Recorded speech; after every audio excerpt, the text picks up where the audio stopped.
Yeah. Wow. Hey, everybody. Hey, what did Taz tell us earlier? We're here. Yeah, how about that? Right? Uh-huh. Because we said we were coming, they didn't believe us. But we're here, and we're happy to be here.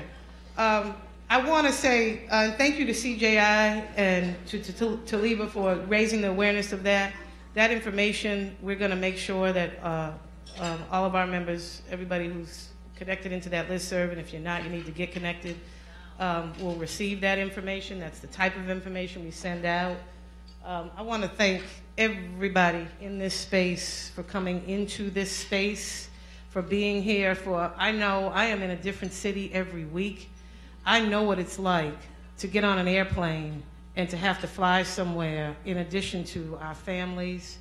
I could not do this work without my husband, who is right over there, who literally, right?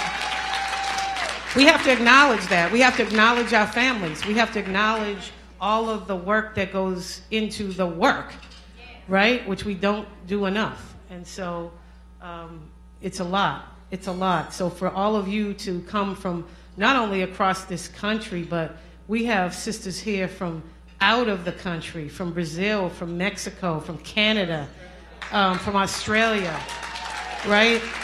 And I know what that is like to get on an airplane and then to come to Tulsa, where you can't really fly here direct. We discovered that. You kind of have to go somewhere else and then come back. And then most importantly, we have sisters and brothers who are coming from the planet called prison. We have amongst us some folks in our movement family that have just come home after serving incredibly long. We're talking double-digit years. And is Mr. Robert in the room? He went to go. Well, Mrs. Robert, we're gonna call you Mrs. Robert now. Fox, you have permanently lost your identity. This is a family affair, and the work that Miss Fox, stand up, Miss Fox, so that people see who I'm talking about.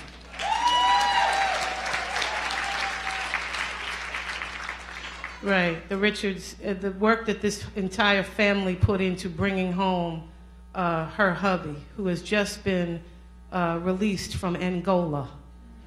And and we can't believe that this is how bad Fox Rich is, that she not only got him out, she got him to this conference. Right? I don't know how many letters we have to get out, and then we have to be reincarcerated in this system called parole and probation.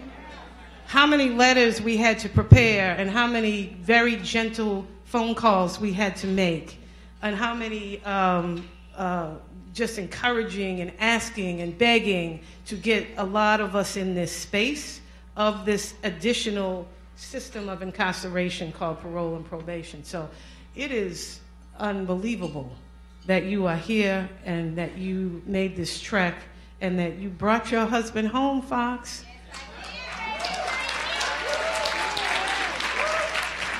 Free him. Right. Denise, where are you? Please stand up.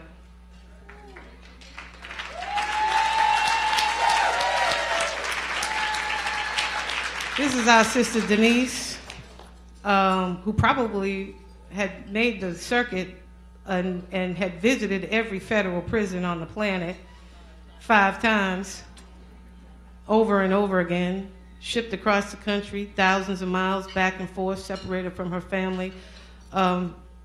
Nisi, as we call her, has just come home. She was in that prison for 38 years.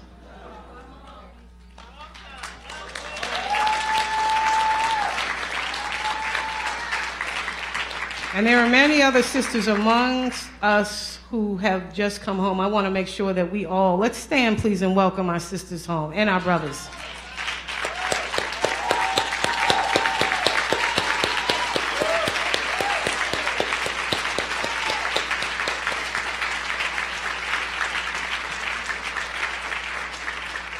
So we want to just remind y'all that when we say we intend on ending incarceration of women and girls, we mean it. We mean it. We absolutely mean it, because we are talking about all the nieces and the Michelle Wests and the sisters who are still on that prison bunk, state, fed. We're not leaving out county. We're just trying to close them all. So we've got a lot of work to do. And as a result of that, our purpose really hasn't changed. You know, at the National Council, we have always intended to create this platform, to create a community of connectivity and support for incarcerated and formerly incarcerated women and girls, using their voices, using their ideas to create the change we need on behalf of ourselves and our families and our communities. And we've developed this very basic tool, just this very basic tool. It's called our listserv, and where every day we receive information and resources, employment opportunities, research and grant opportunities, fellowships, opportunities like you just heard from CJI, that'll be on the listserv, connectivity even, and love and support from each of us, and even despite the occasional episode of what we refer to as the National Council reality listserv. For the most part, our listserv acts as that tool, that vehicle of information for all of us. So get plugged in and check in on the listserv. We get it. It's a lot of emails going back and forth, but create a, Gmail. You can create a Gmail account in 5 minutes and just allocate that to the council emails. And when you feel like looking for something, or you hear a buzz that there was a grant posted on the listserv, go over into your email and check it out. And then you never know. I mean, women come up to me all the time in cities that I've never been in before and walk up to me and say, I got this job because I heard about it on the listserv, right? Or we just, got $2,500 to buy toner for the copy machine because we learned about this little grant that was available on the listserv. And so it works, so we can use it. There's no doubt, looking around here today, that our purpose is unfolding every day. We're a community together doing this work. We're a Young Women's Freedom Center. Yeah. We are Women on the Rise. We're Free Hearts and Sister Song. We're Mothers in Charge. We're Just Leadership. We are Families for Justice as Healing. We are Adela's House. We're Sisters Unchained. And we are SE Justice Group. Just to name a few of the incredible partners in this work that we have. The folks and the organizations and the individuals that make up this incredible network that we're creating. And our connectivity and support for one another is real. As a matter of fact, we're gathered here today because one of us here took a stand for the hard work of many. In 2017, after a long and at times difficult strategic planning year, we were left with no funding and only our will and determination to continue this work. Now, we started this work sitting around a table in the prison yard, so not having any funding, it was uncomfortable, but it was not going to stop our work. And we knew hard times, and we always knew that having a goal like ours was never going to be easy.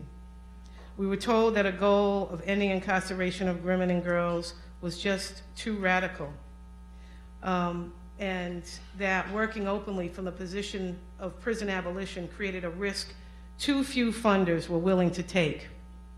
We may have struggled with funding, but never with our goal. We're never going to change that goal.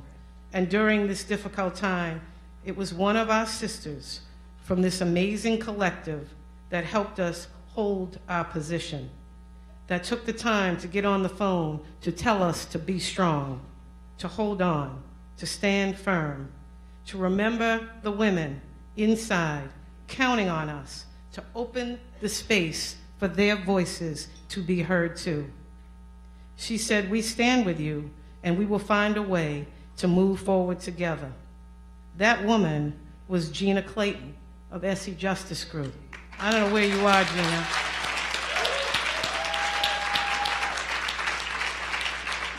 Where is she? There she is. Stand up, Gina.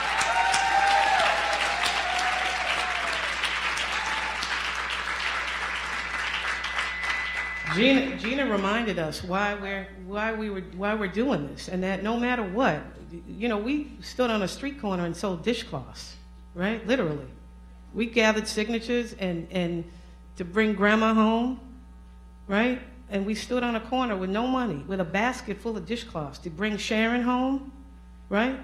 And countless other women, and we know what that was like.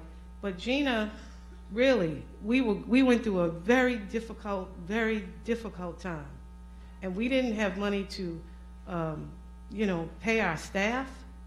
We didn't have money to keep the phone on. The internet got shut off on occasion, and we really needed that support. And it's because of this network, this family, this sisterhood that we are continuing to grow, that we're still standing here. And it's because of that, Gina, we're still here, and we're moving forward together. I want to also say, we're not into any sort of, we're into transparency, okay? We call it like it is. And I'm not gonna stand here and not give a huge, you can open the front page of our booklet, and you can see the funders that made it possible for us to have this conference. And we are very grateful for every single one of them. We are grateful to the support of Open Philanthropy. I don't know where or if Chloe Cochran is in this room. The work of the National Council, it's not only connecting incarcerated and formerly incarcerated women to do. We want to do more than just change the narrative amongst ourselves. We want to break down the BS between us and funding. We want to have dialogue. We want to be connected with other women like Amy Santee here in Oklahoma, that is connecting their, their resources to women, okay? We need this. And we can only do that if we have open dialogue and direct connectivity to people who believe in funding women and the importance of that work. So Chloe, we thank you, because but for that, we would be on the corner selling dishcloths. We've come a long way since then, but I'm going to tell you something. We appreciate you and we thank you. So, okay, enough of that. You guys don't get any more accolades. No, kidding. We thank you. So we're told that a goal of ending incarceration of women and girls just wasn't going to work. And so we're working to change that. We're changing how we relate and connect with women, doing the research, like the women we heard of from this morning, Nicole and Nazgul from the Sentencing Project, who we heard from this morning. Women like Jasmine Heiss of Vera, who is really reaching out to us to really change how these large, massive nonprofits who do really great work and do research, but too often do not include us after the research is gotten. And Jasmine's doing a real great job in making sure that that is changing, that we're a part of that, and that the resources that these major organizations are also trickling down to the women that they're extracting this information from. We're doing work with sisters like Monique Morris and the National Black Women's Justice Institute. Monique wrote the fabulous book, Push Out, if you haven't read it, about the criminalization of black girls. Please read it. Women journalists like Victoria Law. Vicki, where's Vicki?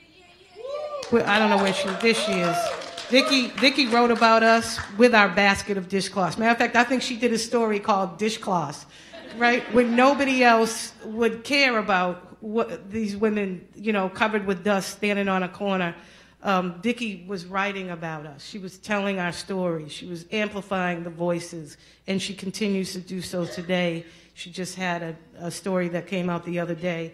And so we're trying to build Marbury. Is Marbury even here yet? From Law for Black Lives. She comes tonight, Gina? Thank you. Marbury from Law for Black Lives. Important work. Jessalyn McCurdy of the ACLU. Lawyers who are in the movement. Did it happen yet? There's a workshop called Lawyering for the Movement. If you want to know how to begin to connect and engage with lawyers to help you do the work that you're doing, that is the workshop to go to. And introducing our very own, we're not playing. You can think we're playing. We're not playing. Our very own impact litigation attorney for the National Council. Catherine, where are you? Catherine Savenko. Yep, that's right. We now have our own impact litigation lawyer, and you can, work with us to end your egregious and unjust practices, or you will get sued. We're lining them up, and Catherine means business. She's coming from Equal Justice Under Law, a phenomenal firm that has done some great work. But Catherine came to us a while back when we were crying about all kinds of things, the gouging of women in halfway houses and the conspiracy, which we are working in a project with Amy Pover from Can Do Clemency. We are challenging that conspiracy and how it is used.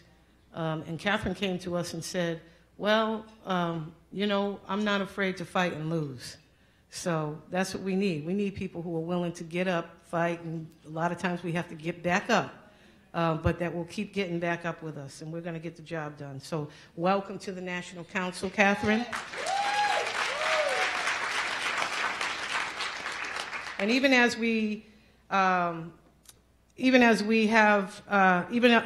with all of these new pieces and moving parts to the National Council, we still have a far way to go. Overall, women now make up 51% of our population here in this country. I don't know if we're aware of that. They hold 51% also of the purse strings in this country. Because of this, we know that ending incarceration of women and girls is the inevitable. We know that as we continue to raise awareness of our voices, that just like the millions of women who came out, rightfully so, in protest of the separation of mothers from their children at the border, holding signs asking, where is our humanity? We know that with all of our collected work, it's just a matter of time that we swing the opinion of the majority of women in this country to understand just what Coletta Youngers and our sisters who are here with us today from Canada, Brazil, and Mexico know, that whether in Chicago, the Bronx, Roxbury, Appalachia, or Lower Alabama, the women's stories in the U.S. mirror the women in Mexico City, Canada, the favelas of Sao Paulo. They tell stories of persistent struggle and being cash poor. They are mothers navigating with their children through chronic food and housing scarcity. Their stories depict incidents of racism, unfair labor practices, overcriminalization, prisons, addiction, and a drug war that for decades targeted our communities, creating continual social and economic disruption, leading to our very own incarceration. Where is our humanity? When will we end the barbaric practices of shackling women during childbirth and separating mothers from their children, sending them hundreds and even thousands of miles away to live in a prison? We spend too much time entangled in defining prison abolition and not enough on building the railroad to get us there. That's what this is. We're building that. We're connecting ourselves. We're bailing black mamas, Mary Hooks.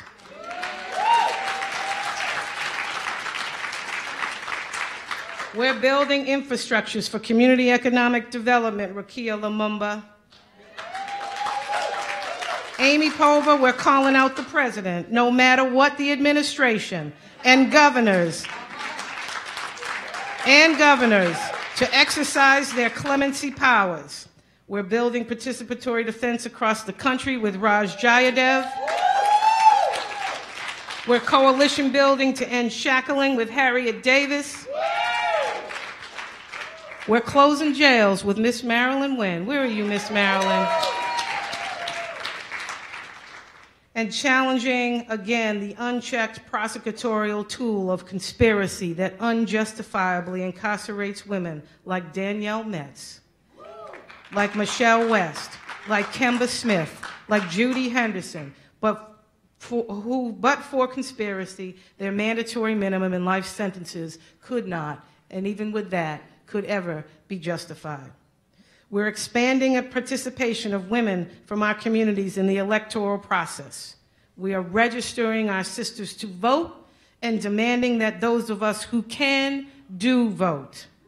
Clearly, with the confirmation of Brett Kavanaugh to the Supreme Court, we must continue to strengthen our political voices.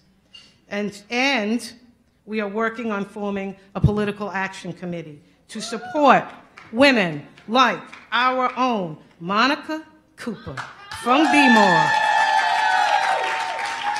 Monica just won the hyper-local seat of Maryland State Central Committee. That's our Maryland.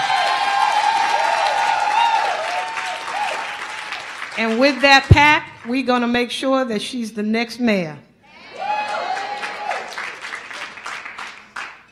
Oh, boy.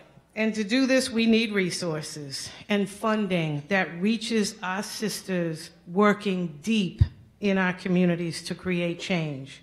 We know what it's like to organize inside and outside of a prison, and how much small grants give us the momentum to keep going and grow our work. Our first grant was $4,000, and at the time it was like $1 million. Expanding our membership provides us with the money to provide seed grants to women starting out just like we did. I have a question for you, and I want everybody to let everybody in here know what we think about this. How many of you think there needs to be a fund for women?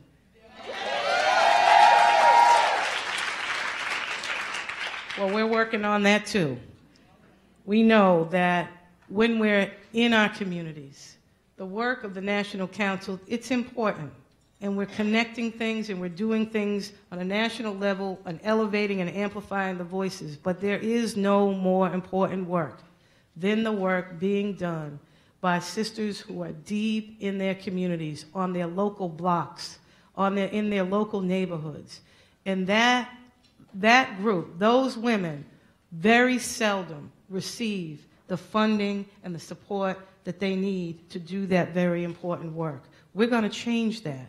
We are going to change that. And every time that we are given support, that somebody joins the National Council, that somebody comes on board and helps us to expand our membership base, it builds the pot of money that we have to make sure that the women we know about, because we are on the streets, we are on the, in the mud in our communities, on an airplane, on a train, on a bus, in a car, every single week, meeting with our sisters and who are in these communities and doing this work, who nobody is giving any assistance to.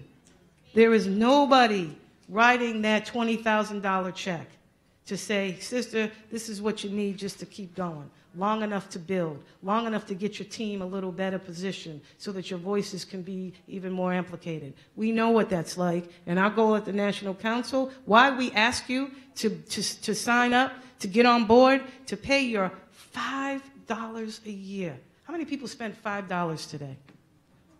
$5, right? How many people spent $5 in the last hour, right? Our membership is $5 a year, okay? And it does come with some perks if you're formerly incarcerated, right? But at the same time, you don't have to be. What time is now? The time is now. We have to expand our membership base, and you can help us to do that. Because when we expand our base, we are able to write those small grants to our sisters who we know need the help. When we come in and visit and say, where are you trying to get to and how are you trying to go? And they say, well, we don't have paper. we don't have a computer, we don't have toner, we don't have food to feed the sisters or childcare, that $25,000 goes a long way while we continue to stay on the ground with them and help them build. So the more that we expand our membership base, the more that we're capable of doing that and creating those opportunities to provide those grants to our sisters while, Chloe, we work on building and getting funders to understand how critically important a women's fund is to this work. Yeah, thank you. So our membership link is on the screen. We want you to take a screenshot of that. We want you to send it out. We want you to share that far and wide. I want to say a real special thank you to our team who's here. I'm going to call you out too. If you got a pink shirt on, let's do it that way. Will you please stand up?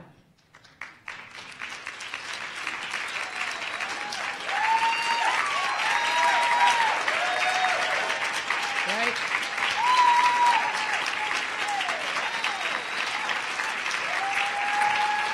So, right. So that just shows the phenomenal. Essie, is that you? Stand up, Essie. Stand up. Everybody.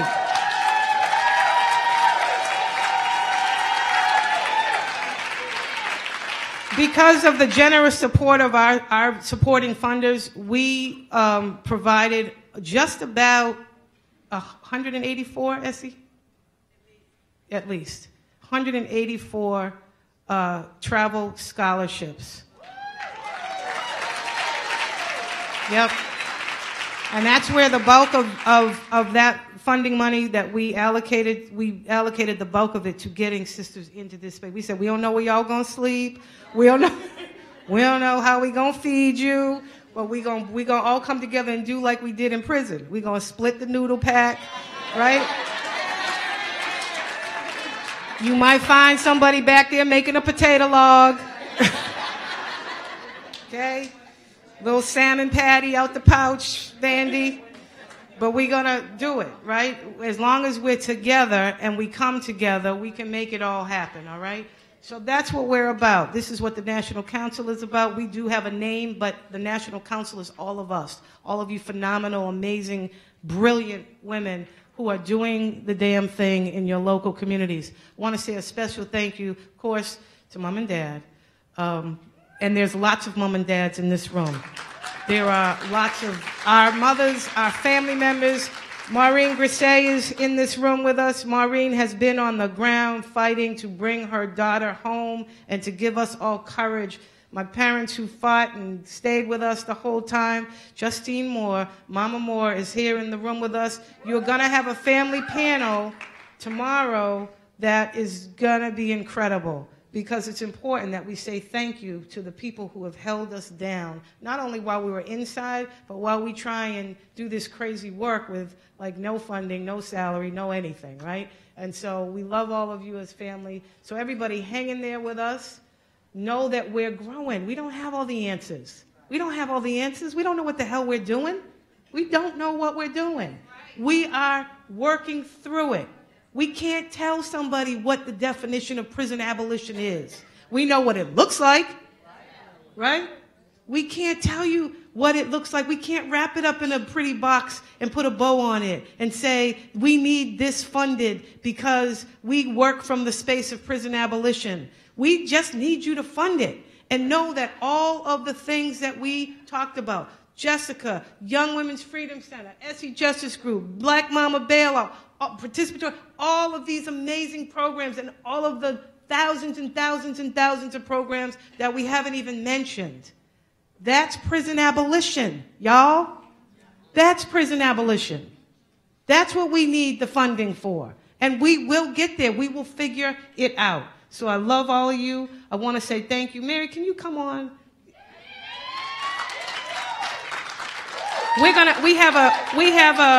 Y'all get your dessert or something. We do have a panel that's coming up here that is very important, that's going to be led by Amy Pova. But Mary, how you feeling right now? I'm on my way. All right.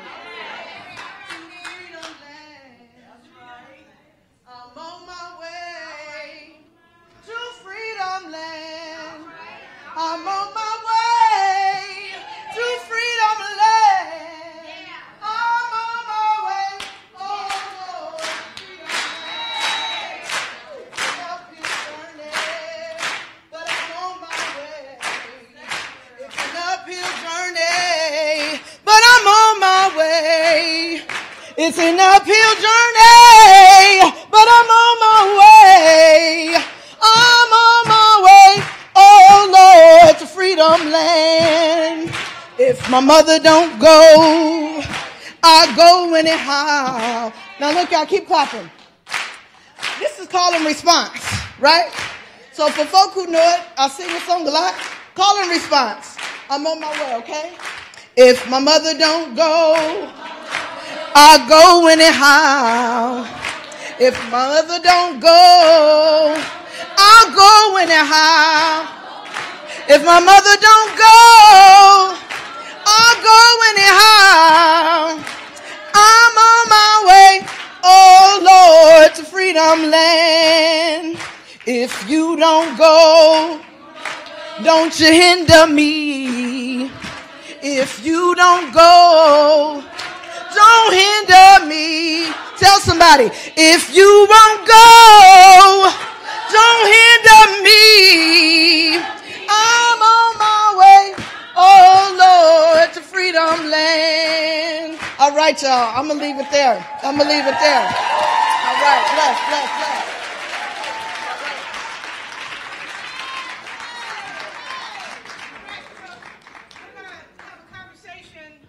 With our clemency recipients. It's very important. I know the time is we're a little off schedule, but we have a phenomenal, fantastic, beautiful reception at 5 o'clock. We're going to be okay. We're going to go 30 minutes to our clemency panel, and then you'll go to your last workshops. Please go to the workshops. Please go to the workshops. Go and see. Just if you don't know where to go, just go like this. Because, right, support the sisters who have really, people poured workshops into us, okay? And they came to share and to learn and to be a part of this community.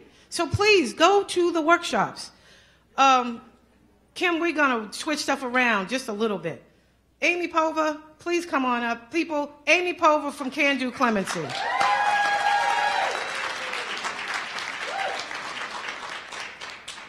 These mics are handheld. You can pull them out of the thing, Amy, okay? Yep. Yep, this one works too. Just take this out. All right, Amy's going to introduce the clemency panel. Thank you. Hey! Are we all excited? Let's have another round of applause for this woman, for all these people. I'm honored to be here, and Andrea, I'm so proud of you for pulling your bootstraps up, and we're the beneficiaries of your hard work. So, all right, I'm going to get into this pretty quickly because we are running out of time, and introduce our clemency recipients. First, I want to say executive clemency is an act of mercy or leniency invested in the President of the United States for federal cases, and it's to the governors presides over state cases. Sadly, over the years when tough on crime became the mantra of our leaders in D.C., clemency and pardons and mercy sort of withered up and went away. But we had some excitement at the end of the Clinton administration, which we know he wanted to do some clemencies, but DOJ was basically telling OPA not to process them. So we have some, Dorothy Gaines is a Clinton-era clemency recipient, and she served 7 years on a 20-year sentence. Come on up. You need some help with the steps, if somebody wants to help Dorothy with the steps.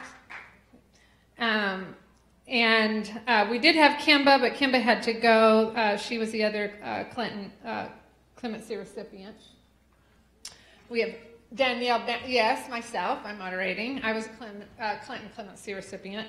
Danielle Metz, she served, yay Danielle. I served time with Danielle. You know, it's very hard when you're in prison. Some people like you and some people don't like you. A lot of people didn't like me, but everybody loved Danielle. I don't know what, she just had some kind of beautiful package about herself. Everybody wanted to help her. Everybody loved Danielle. She was serving triple life, and she served 23 years before President Obama granted her clemency. Carolyn Bell. Carolyn served almost 10 years on a 21-year sentence. She's an Obama clemency recipient. Gracie Walker also served 10 years on a 24-year sentence. She's an Obama clemency recipient. And Judy Henderson. Judy is a state clemency recipient in the state of Missouri, and she served 36 years. 36, because on the internet it says 35, but she told me 36 years. What a can you imagine? So you're going to have to share the microphones if you'll do so. All right. I want to hear from these ladies, so I'm not going to do very much talking. I just want to set up some of the questions. Dorothy. So often women who are the least culpable in a conspiracy case end up with the longest sentence, which is why we're trying to get a focus around a project around conspiracy. That was the case with me. I got more time than anybody in the entire case. Dorothy received more time than any of the co-conspirators, even if she did what they said she did, she was the least culpable. You and Kimba received clemency on December 22nd, 2000. You both had media exposure. My question is, how participatory were you in making sure you got your story out in the public domain and for fighting for your freedom in general? In 1993, when I found out my case, there was nothing attached to me to drugs in 1993. My case was state. The state threw it out. Then they indicted me feds on conspiracy. When I found out I was being indicted, I started writing before I was even going to trial. I started writing and say, how you gonna lock me up or indict me on a case that I know anything about? So I wrote Janet Reno, and her office was very instrumental in telling me which way to go. And I hadn't even went to trial, hadn't even been indicted. But I started fighting when I heard I was going to be indicted. And when I went to prison, hey, that's all I could do was think about I left 3 kids behind with no parents. And I fought my way. Every article that I saw that had anything attached to drugs, I started writing. The editor that wrote the article, any magazine that I read, I started fighting. I started getting response. So that's why I was telling women, you can't stay in prison and play cards. You can't stay in prison and watch soap operas. You're already young and restless. So I just started fighting and fighting and fighting. I remember one day a counselor asked me, why the hell don't you sew and make blankets? I said, I do. My pencil is my needle and my paper is my damn yarn. So I got to fight to get out of this system. So you got to fight, and you got to write, and you got to do everything you can yourself. And then the outside will start mingling in and hey, get you out of there. But it starts from the inside yourself. You got to fight. That's so true.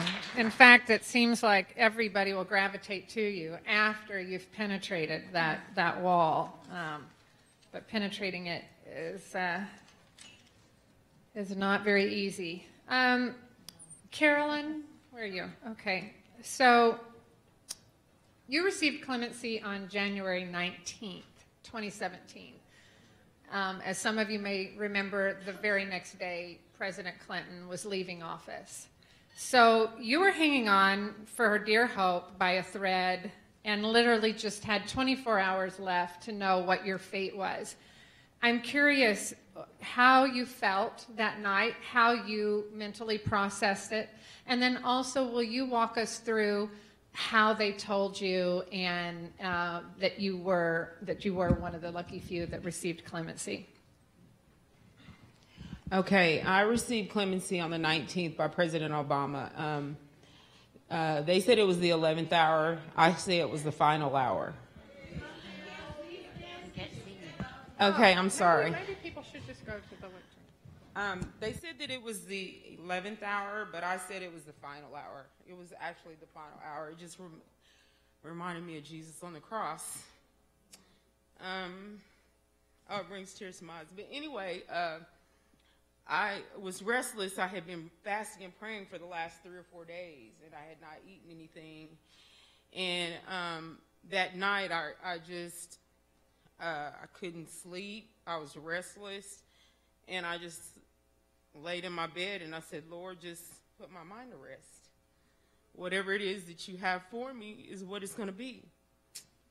So I woke up the next morning, and of course, Gracie Walker here, she's been doing time with me since Jesus was a baby, and she's been the pain in my foot the whole time. But I love her to death. So she went through my training class. I taught a patents class, and anyway, my supervisor had called for me, and everybody got frantic, like, what are you calling her for? Everybody knew that I had a clemency in, but they wanted to know who was calling for me so that they would kind of be prepared what the answer was going to be. And so that particular day, I ran around all day long. For about 3 hours, they left me on hold for about 3 hours, just waiting in limbo. And I went, go here and wait here. I went there and waited there. Hey, are you looking for me? What? Oh, hold on, we'll be right back. And that went on for 3 hours. So mind you, I haven't eaten anything. I'm mentally drained, and it is the final hour. So finally she comes in, she tells me, hey, I need you to walk back here to the warden's house. So we go walk back to the warden's house, and by this time it's about 1:30. It's gloomy. I was told at about 9 o'clock I had to meet him, so it's now 1:30. It's gloomy, it's dark, the same way on the cross. It just didn't know what to really expect. So get around to that corner, and there's a cop car coming up the street. I said, oh gosh, I must have another case. I don't know what's going on, you know. But anyway, to make a long story short, the entire process for the warden to tell me that I was granted clemency, they made me feel like I had done something wrong. And so they played with my emotions. They made me think I was in trouble. By the time she literally told me that I was granted clemency, I was crying, and I didn't know what kind of cry it was. So anyway, she says to me, the warden, why are you crying? And I said, well, for the last 9.5 years, I have never told my kids what day I was coming home, and now I finally have a day to tell them. I just could not fathom the thought of telling my kids that I was not going to be going home alive or dead until they were grown. And I thought, well, I'm not going to, I had already lost a little bit of hope, and I surely wasn't going to take what little hope they had left. And so that's kind of how that day went. But I finally did tell my kids that, and I mean, it's been one heck of a, I just can't even explain it. I still can't even believe it today. I'm just so grateful, and I'm grateful for the work that Amy and Malik do in helping us get our paperwork where it needs to get to, helping the ears open up and the eyes to see who needs to see. So that's all I have.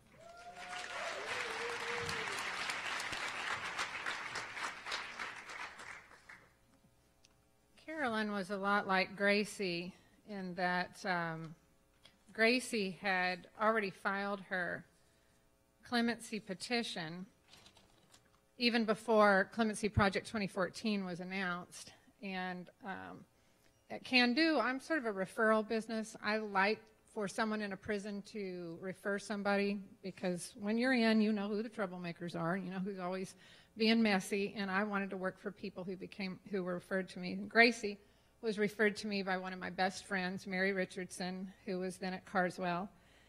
And I think Gracie's case is interesting because she was denied. Ronald Rogers was the pardon attorney, and she was denied by President Obama. But she didn't give up. She waited a year, filed again, and then Clemency Project 2014 kicked off. And like Carol, Gracie and Carol have similar cases. Clemency Project 2014 turned both of them down. They said that they weren't going to take their case. They didn't qualify. So I would like to ask Gracie, what do you attribute the fact that you beat the odds? You filed your own, as did Carol, and you were one of the most tenacious people, because I always had emails in my inbox from her all the time. And so I would like for you to explain a little bit of the process of what you did, what kept you going, even though you had been denied. You know, a lot of people would have been denied by Obama and never tried again, but that wasn't you. So how did you beat the odds?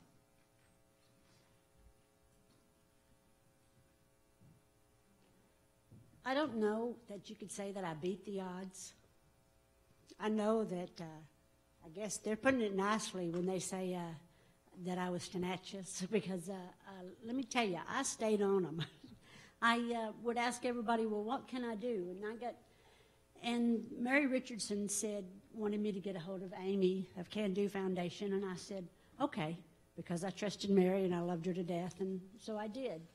And I was telling Amy, I said, well, I already put it in. I said, I submitted it in November, and they didn't get it. And then a month before the CP14 came out, I submitted again. And then when the CP14 came out, I applied, and they said no, that they couldn't help me. And Amy sent me an email, and I never will forget. And she said in this email, it was the things that you should do. And she told me one thing is that you have to want this more than you want your next breath. I did. I totally did. And she also told me that, lost my train of thought. She also told me that any time that you send anything to the pardon office, that they have to open your file. Boy, then a little light bulb went on in me, because was I going to wart them to death? Maybe, just maybe, they granted me just so I'd quit writing them. I'm not really sure, but possibly, because I would finish horticulture. I'd write them and say, well, I did this horticulture through Texas A&M, and I would send it. And then not only did I wart them, I got everybody that I knew, which was past co-defendants that got, matter of fact, males, just got a little bit of time and had been out, several years. And here I still had 16 years left. I mean, so what's wrong with that picture to begin with on conspiracy? And so I would get them to write the pardon attorney. But she told me that any time your name went across their desk, that they had to open your file. I wanted to make sure that they knew my name. And of course, I was also fortunate to have 1 year working for the chaplain's office there at Carswell, and he wrote a letter to the pardon attorney, even though they're not supposed to, but he did. And I had several people on my side, I guess because you stay so long at one place, but just not to give up. And I told, when Carolyn says that I awarded her, I did. I would wake her up long before we ever got to Brian, long before they ever had any type of pardon attorney. But she was always in the law library. I would find a case, and I'd run to her cell and say, Carolyn, what about? She'll say, Gracie, I haven't even brushed my teeth yet. What do you do? True story. And yet I found a case that may help, because our cases were so similar. And so I warded her and warded her and warded her. And then when I got to Brian and she was there, and lo and behold, if she wasn't going to train me in this patent class, I said, look, you got to get a hold of these people here. You got to get a hold of Amy. You got to get a hold of Malik. And I shared with her what they shared with me, and I was so grateful that she got it too. But I'm just grateful that we had people that would put up their everything and contact us and give us direction and help us out in any way possible. Otherwise, I don't think I'd be standing here today, because my out date was April 2nd, 2028. Thank God.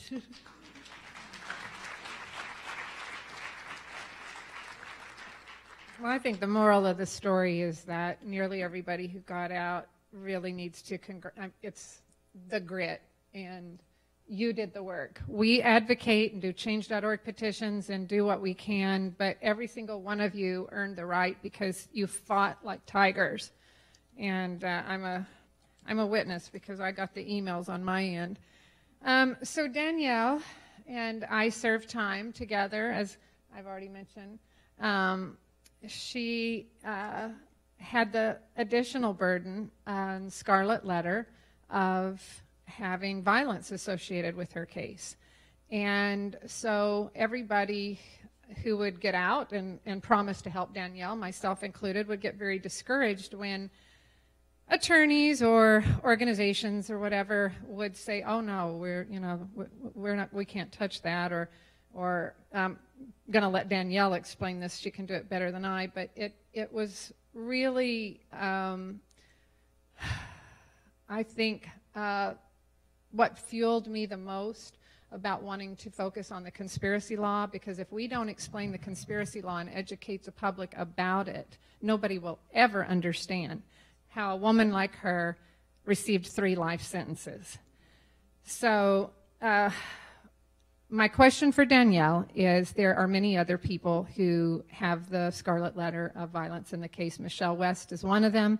I get it all the time where people, we don't want to help somebody that there's violence in the case. But the murderer is free in Michelle's case, and she's serving double life plus 50 years, kind of similar to Danielle. So, Danielle, you went through a whole process, served a lot of years waiting. It was painful to get the emails from you. Your mother was sick, almost died. And I would like for you to explain to us what it felt like to have to overcome that additional burden and why we can no longer discriminate against those types of cases, and your victory. Hello, everybody. I'm just honored and thankful to be here. First, I know the question she asked, but I want to first just give honor to God for me being here, because I was always the girl that never was going to go home.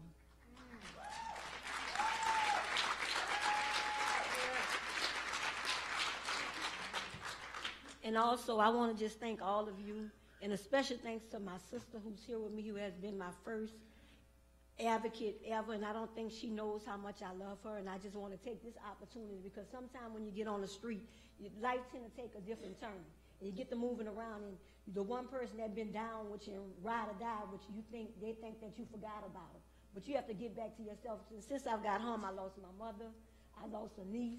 It's just been up and down, up and down. She was murdered. It's a lot of things, but I want her to know that I love her today. And so can y'all just give her a round of applause for all this she's done for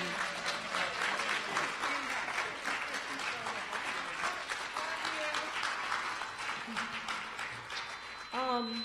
Back to the conspiracy. Thank y'all.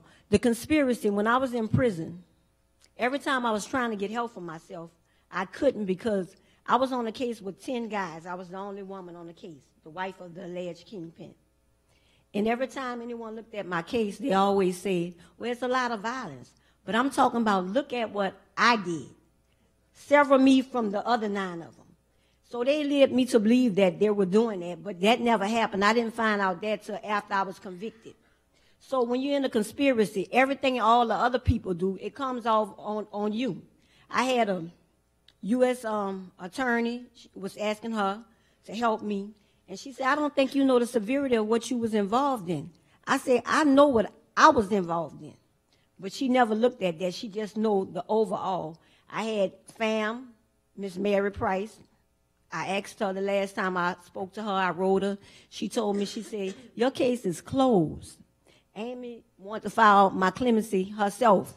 I said, Amy, you not an attorney? She said, well, let me file it. I could do better than them. So we would go back and forth. I said, well, if you my attorney, how you going to come in here and visit me then? And she said, well, don't worry about that. Let me do your paperwork. So she was one of my other advocates that promised me that she wouldn't forget about me. She's walking around the White House with one picture of me. No funding, no nothing. But she stayed, true to her word. And I thank her for that, because she has been there for me all along. So that's what we need to get back to, because people don't know about conspiracy. They don't know the seriousness of it. I didn't get caught with any drugs. That's not to say that I didn't do anything. But 3 life sentences and 20 years for a 26-year-old, no prize, no nothing, no criminal history, no traffic ticket, no murders, no violence. The judge told me I had forfeited my right to live in a humane society. So I said, he can't know me. There's no way he know me. So he was treating me like I was an animal. That's how I felt, because just like she said, people love me. One thing, I know I'm not perfect. I have plenty flaws, but the things that I know that I'm good at, I try to enhance that. And I try to treat everybody right. People say, oh, she's scary. She a punk. She this, she that. But it all come back to me. It's not nothing about that, but I just want you to know that that is how, the justice system looked at us.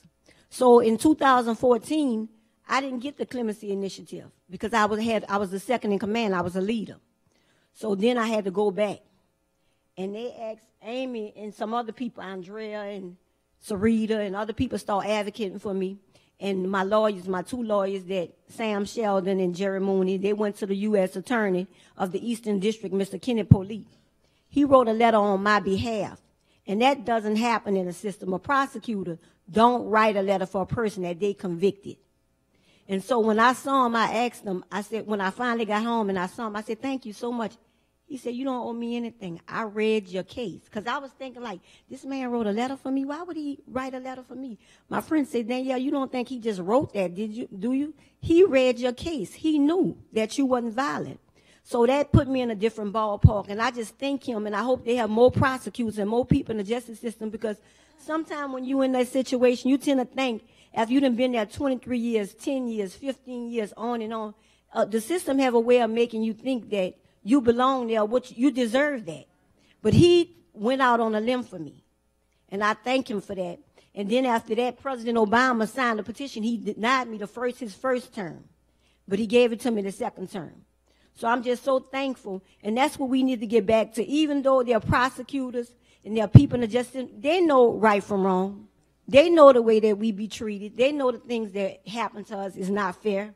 And now with us having all this light, and we on this big stage and this big movement, and we marching on, like she said, marching to freedom. Oh, Lord. When they say we marching to freedom, they need to step up to the plate and call it what it is. Say it's wrong when it's wrong. If it's right, it's right. Call a spade a spade. Because they got too many of us in prison, sitting in there for lengthy sentences. Like Amy, I used to follow her to the library. I didn't even know now why I was filing behind this lady here. I don't know, but I know she had a ton of books. And I said, I'm going to follow her, because wherever she go every day. I started filing behind her. So when I get in there, I asked, I say, what does this word mean? Habeas corpus. So if you know, that's a Latin word. It's not English. I had never heard it before. So I asked her what it means. She tried to explain it to me. And I'm saying that to say, when I go to the justice system on the weekend and counsel these young girls, they don't know the language. So if you don't know the language, how is you possibly going to know what's happening to you? If you don't know, and they go in there without lawyers, without anything, sometimes they come back, they say, oh, Miss Danielle, I'm going to get about 2 years. When I come back, they got juvenile life. I said, what did they say? She said, I don't know. They just said, I just signed. I'm just ready to do my time. It's horrible. It's horrible. And they're just steady, constantly building these prisons to put our youth in it. And that's where we need to step up to the plate, because they need us. Like she says, shut the system down, free him, free her, free all of them. Free all of them. So I just want to thank you. Thank you, Danielle. Danielle and I would always go round and round and round about that attorney, and I'd say, I wrote my roommate's clemency petition and got her out, but I know that her case was special and needed a lot of special care. So last but not least, Judy Henderson, who served I served 9 years, and I was on my last thread. I was on my last nerve. I even had a nervous breakdown about 2 weeks before I got out. Judy, you served 36 years in Missouri. You fought for clemency over a span of 7 different governors, and you built a coalition during that time. So I'd like for you to explain that process. And you set 2 first-time records with your case. So why don't you explain those two-time records that have never happened before, and also the day that you received clemency. I think something special happened.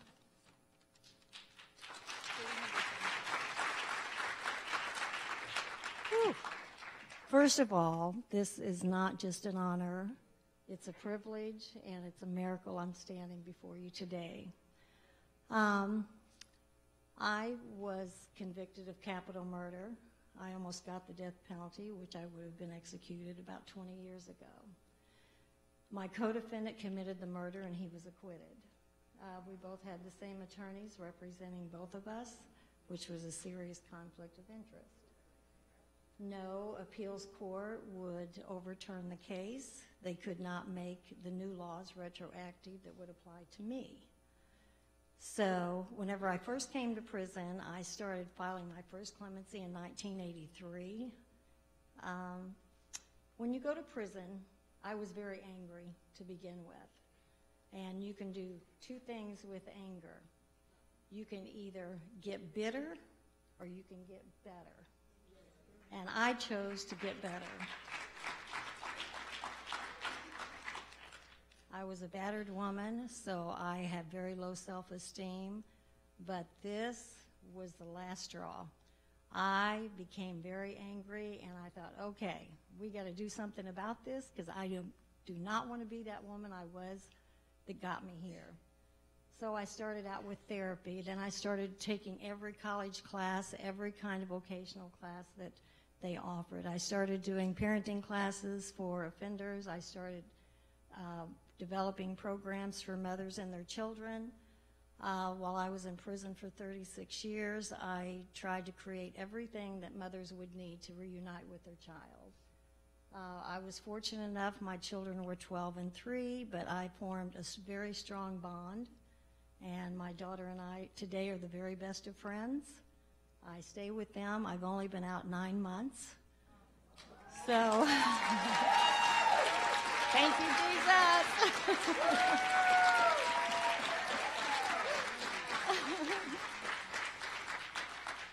It was a long journey, but I'll tell you what.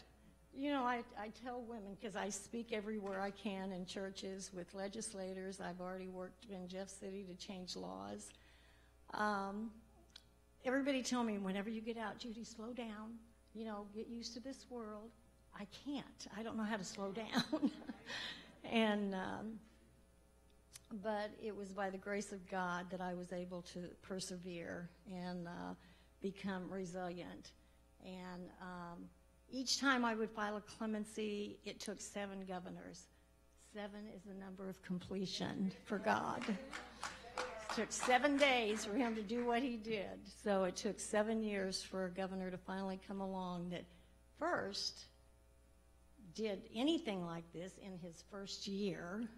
You never hear of a governor doing any kinds of clemencies until they're on their way out for political reasons.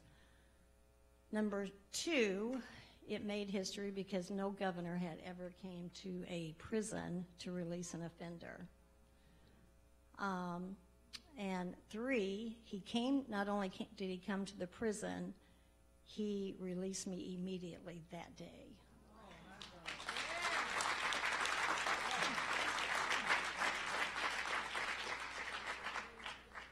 And what was also instrumental, and all through the years, I kept building my support system. More people would come and get involved, more legislators, more senators, more state representatives.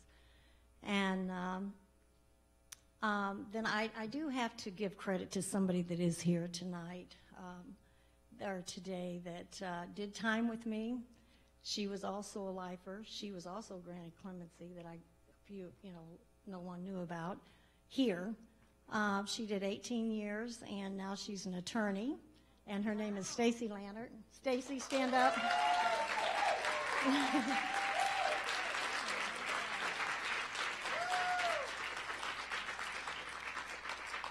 And she was also instrumental in helping this governor decide to release me. So I thank you for that, Stacy. I'll forever be indebted to you. I had a good support system, like I said, and then I got involved with the law school and with the professor, and he and I decided we needed to start a coalition. So we got judges involved, retired judges, active judges, other law professors, any politician we could grab. We got news media involved. We started doing press releases. And then also, she was talking about prosecutors. My prosecutor finally came forward after all these years and said the only case that ever haunted him was mine, and that he wanted to do something about it. And he came forward and felt like I should be released now. And So I was very fortunate to have all the help that I had and all the people behind me and the work you guys are doing. I'm just so excited to be here, to be able to hear about it, and you guys give us that energy that we need to keep going back to our states and do what needs to be done. So thank you all. Thank you. And I have to give one last huge thank you. Should have started off this way. But Maureen Grisey is the head of my Guardian Angel program. I got to the point where I could not communicate with everybody, and Maureen heads the entire Guardian Angel program up, and she took on a handful of people. It's grown. And she was the Guardian Angel for these two ladies, for Carolyn Bell and for Gracie Walker. And she also has had some other successes, and I could not do this work without you, Maureen, and I am just so fortunate. And that's what this is all about. It brings all of us together. Then a real quick shout out to Angela Stanton. I want everybody to meet this lady because she has really brought Can Do to another level. She's the goddaughter of Alveda King, who's Martin Luther King's niece, who is helping us tremendously because she has a connection. And so I really want to thank Angela, and that was because of Tijuana introduced me to Angela. I don't know where she's always out front, but Tijuana, thank you. And that's what all this sisterhood is about, connecting the dots. Love you.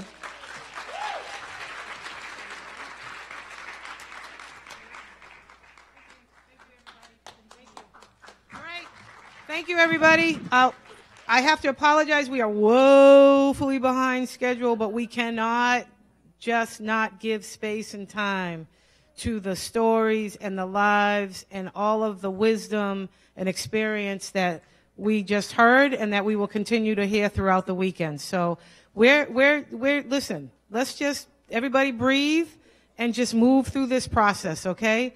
There are workshops going on. We have a phenomenal reception. Also, at the end of this last workshop, this is our last set of workshops coming up for the day. Please come back to the ballroom. There's a great reception, noshes and little noshi things to eat. But the most exciting thing is that Camilla Hill is going to sing again. So please come back. Head up to the workshops. Please go to the workshops. Find a good one. Thank you, guys, and I'll see you in a little bit.